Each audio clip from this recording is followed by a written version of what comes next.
Hello students, good morning. Once again I welcome you in the today's science class. But last time I tell you some about the digestion process in the large intestine और rectum, ये सब बातें हो गई थी. अब इसके बाद अपने पास में नेक्स्ट टॉपिक आ रहा है बेटा न्यूट्रिशन इन रूमिनेंट्स. रूमिनेंट्स किनको बोलते हैं, पहले उस बात पर हम थोड़ा सा गौर करें कि कुछ ऐसे एनिमल्स होते हैं स्पेशली प्योर हर्बीवोरस और grass eating animals like the cow, buffalo, उनको हम रूमिनेंट्स बोलते हैं. यहाँ पर देखो, इसमें ये एनिमल्स क्या करते हैं.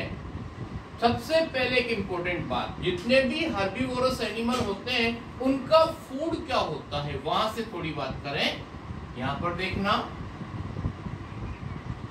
हर्बीवोरस प्लांट्स होते हैं और उनके अंदर क्या होता है बेटा, they eat only plants. Please remember, वो ओनली प्लांट्स को ईट करते हैं. हर्बीवोरस जो होते हैं वो ईट ओनली प्लांट्स. ये इतनी बात समझ में जाएगी आपको.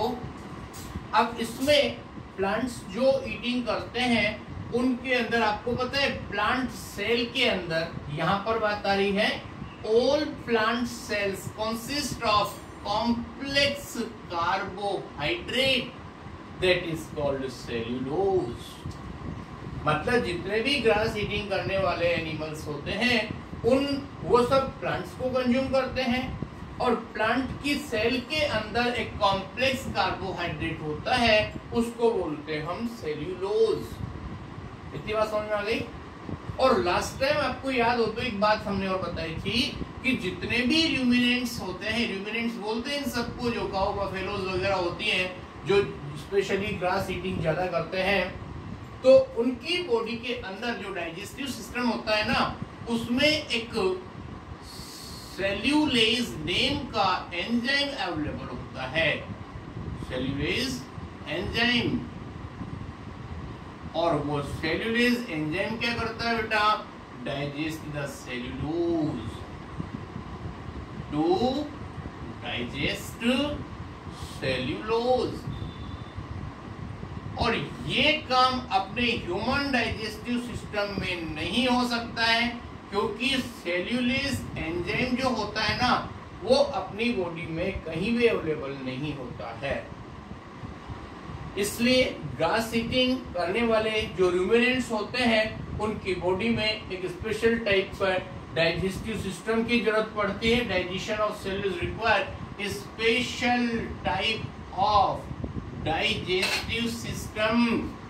दैट इज, उसमें क्या होता है बेटा, जितने भी काऊ, बफेलोस वगैरह होते हैं उनमें जो डाइजेस्टिव सिस्टम में स्टोमक वाला जो पोर्शन होता है ना, in which stomach is divided into 4 chambers. Stomach वाला जो पोर्शन है वो थोड़ा लॉन्ग होता है और वो 4 पोर्शन में डिवाइडेड होता है. इसमें यहाँ पर थोड़ा सा ये सीक्वेंस हमने जो लिखी है वो गड़बड़ हो रही है. इसमें डायग्राम देखना, डाइजेस्टिव सिस्टम में मतलब अपना माउथ से स्टार्टिंग होती है और उसमें सबसे पहले आपके पास आएगा that is reticulum. Please remember it. First number में होगा आपके पास रेटिकुलम. सेकंड नंबर होगा आपका एबोमेसम. एबोमेसम स्पेलिंग, नेम वगैरह थोड़ा ध्यान रखना भाई, फर्स्ट टाइम है. यहाँ पर इसको बोलते हैं हम रेटिकुलम. ये हो जाएगा आपका एबोमेसम.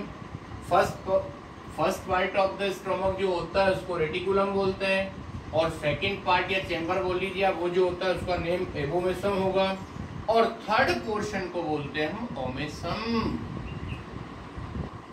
ध्यान रखना भाई, ये स्टोमक के अंदर बहुत सारे पोर्शंस होते हैं. 4 जो रूमिनेंट एनिमल्स होते हैं उनके अंदर, उनकी बात कर रहे हैं हम.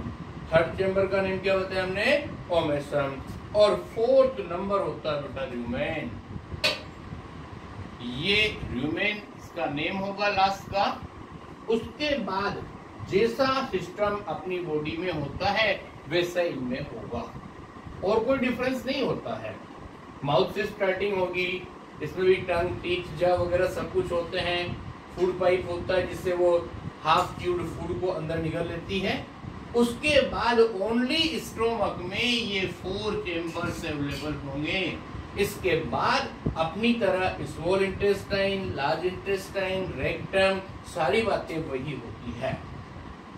तो स्पेशली अपने को क्या समझना है कि इसमें डाइजेशन किस तरह से होता है। पहले बात को ध्यान से सुनिए।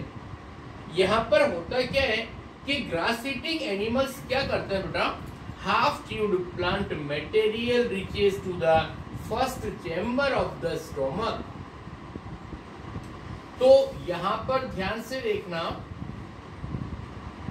और rumen where bacteria act upon the cellulose, this partly digested food enter the second chamber from where partly digested food which back to the mouth and is called cud। मतलब कहने का मतलब क्या हुआ कि जो भी काउ बफेलोज वगैरह जो ग्रास ईटिंग करती है ना, तो वो फाइनली अपनी तरह निगलती है, तो वो रियल स्टोमक में नहीं जाता है। आप कभी देखना काउ बफेलोज वगैरह होती है, ग्रास ईटिंग कर रही होती है, तो बहुत स्पीडली ग्रेजिंग करती है। तो ग्रेजिंग करने के बाद उसका थोड़ा सा च्यू करके, और उसके बाद उसके कोई एक first chamber of the stomach जो होता है ना, उसके अंदर वो उसको स्टोर कर लेती है। बस यही काम होता है जब वो ग्रेजिंग कर रही होती है तब। उसके बाद क्या होगा, वो जो चेम्बर इन्होंने नाम बताया, दैट इज द र्यूमेन। उस र्यूमेन के अंदर, और र्यूमेन से ही रूमिनेंट्स बोलते हैं इनको, मतलब कि ऐसे एनिमल्स जिनके अंदर र्यूमेन अवेलेबल होती है उसको हम क्या बोलेंगे, दैट इज द रूमिनेंट्स। और जो प्रोसेस होगा उसको बोलते हैं रूमिनेशन। तो यहाँ पे ध्यान से देखना बेटा, फर्स्ट में जो फूड लिया उन्होंने वो फर्स्ट चेम्बर ऑफ स्टोमक में पहुंचा, दैट इज द, उसको रूमेन बोलते हैं। और रूमेन, इसको थोड़ा सा एक करेक्ट करें हम, देखो वापस से ये गड़बड़ है, rumen reticulum, sorry for it. ये इसमें मैंने डायग्राम देख करके ये सारा स्ट्रक्चर बनाया था, लेकिन यहाँ पर दोबारा से बता रहा हूँ मैं, जो फूड लेंगे वो सबसे पहले कहाँ जाएगा, रूमेन के अंदर, ठीक है। तो जो भी फूड लिया, ये जो सीक्वेंस है ना, ये सीक्वेंस खाली ओनली डायग्राम के अकॉर्डिंग है, लेकिन यहाँ पर अपनी बुक में जो लिखा है बेटा, फर्स्ट हाफ च्यूड फूड जो होता है वो र्यूमेन में पहुंचता है, और र्यूमेन के अंदर सेल्यूलेज एंजाइम होता है, और वह सेल्यूलेज एंजाइम क्या करेगा, to digest cellulose, to digest cellulose. अब वो सेल्यूलोज को डाइजेस्ट करेगा, उसके बाद उसमें क्या होता है, सुनो। First chamber of the stomach अपन ने इसको नाम दिया, इसको सही मानना, ये फर्स्ट चेम्बर के बारे में बात कर रहे हैं हम।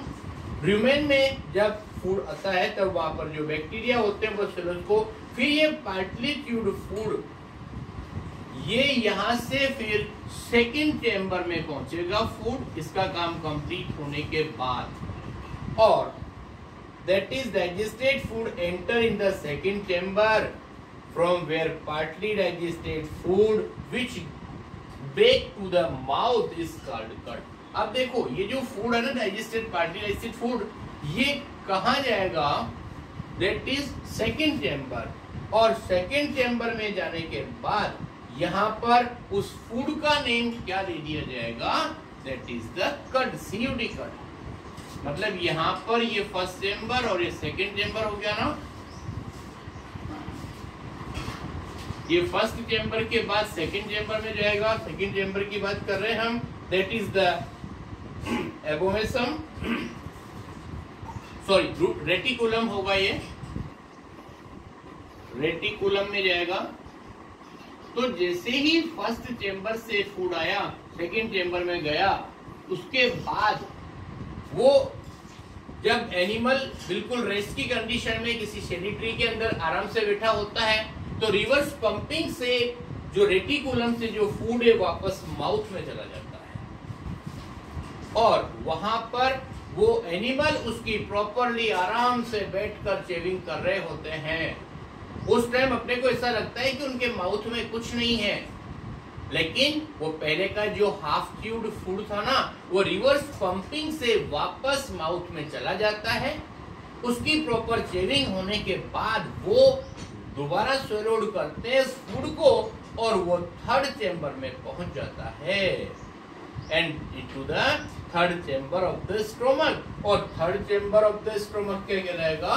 Omasum. Third chamber that is,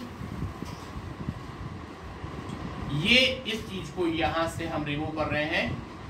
यहां की पूरी बात ये समझिए आप। First chamber rumen, second chamber reticulum. तो फूड हाफ च्यूड किया वो कहां जाएगा? रुमेन के अंदर। और रुमेन्स में सेलुलोज का जो बैक्टीरिया है वो डाइजेस्ट करेंगे। उसके बाद सेकंड चेंबर में जाएगा। सेकंड चेंबर में रिवर्स पंपिंग होकर के और ये जो बनेगा आपके पास ये कट बन जाएगा। और ये कट जो है वो रेटिकुलम से पूरा कंप्लीट होने के बाद, कंप्लीट डाइजेस्टेड होने के बाद वो थर्ड चेंबर ओमेसम के अंदर आ जाता है। इतनी बात समझ में आ गई? Okay, the process is called rumination. An animal that does it is called ruminant. यहाँ पर दो बातें ध्यान रखना। और इस प्रोसेस का नेम जिसमें रिवर्स पंपिंग से हाफ च्यूड फूड वापस माउथ में आ जाता है सेकंड चेंबर से बकल कैविटी में, इस प्रोसेस का नेम होता है कड चेविंग। कड चेविंग या फिर इसका नेम हम रूमिनेशन भी बोल सकते हैं। रूमिनेशन, और जिन एनिमल्स में रूमिनेशन होता है उनको बोलते हैं रूमिनेंट। ये इतनी बात समझ में आ गई? कड चेविंग और रूमिनेशन एक ही चीज होती है, लेकिन ये जिनमें होती है उनको रूमिनेंट्स बोलते हैं। और इसका एग्जाम्पल है आपके पास में काउस, बफेलोज। ठीक है? ओके, उसके बाद क्या होगा? Then ruminant food is swallowed and again reaches to the third chamber। फिर यहाँ पर थर्ड चेंबर ओमेसम में पहुंच जाता है। ध्यान सुनना, रुमेन से कहा जाएगा सेकंड चेंबर में, सेकंड चेंबर से कहा जाएगा वापस से इन द माउथ। वहां पर चेविंग होने के लिए जाएगा, वहां से फिर थर्ड चेंबर में आएगा और थर्ड के बाद फाइनली फोर्थ चेंबर में आएगा और उसका नेम होगा आपके पास एगोमेसम। एगोमेसम। ये इस तरह का प्रोसेस जो होता है इसके अंदर चलता रहता है। Here ruminant food is broken down into the smaller pieces. Finally, it reaches the fourth chamber where enzyme converted complex nutrient into simpler ones to complete the digestion। और इस तरह से इनका स्टोमक का डाइजेशन यहाँ पर कंप्लीट होता है। Okay, this is enough for today. Thank you very much. ये चैप्टर आपका यही कंप्लीट हो गया है और राइटिंग मैटर हम आपका डायरेक्टली क्लास व्हाट्सएप ग्रुप पर पीडीएफ में भेज देंगे। थैंक्स।